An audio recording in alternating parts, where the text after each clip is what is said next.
გამარჯობა.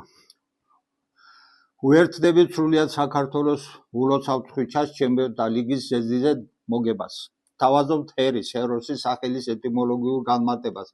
სახელის შინაარსი ესადაგება წყალობის ხელმწიფებას, ანუ ჰეროსი იყო წყალობის იგივე კეთილშობილური საკითხების მთავარი მმართველი. ზუსტად ჰეროსის სახელის განხილვისას მივაგენით მის სახელში წყალობასთან, კეთილშობილებასთან დაკავშირებულ მნიშვნელობას.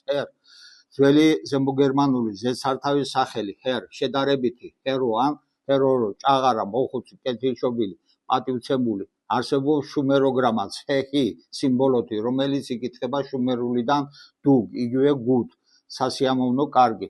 შესატყვისი ლურსმული ნიშანი სარ, იგივე როგორც ინგლისურიდან სერ, ბატონი, აქადური შარ. აქადურშია პროტოსემიტური სიტყვიდან სარარ, მმართველობა. მონათესავეა ბიბლიურ ებრაულ სიტყვასა მმართველი, თანამდებობის პირი, შარუ.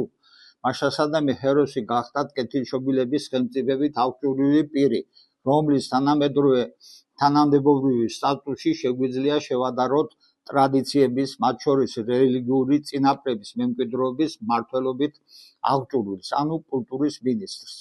ჰერის დაწვრილებითი განმარტება ლურსმული და ალბანური სიმბოლოებით იხილეთ პოსტში.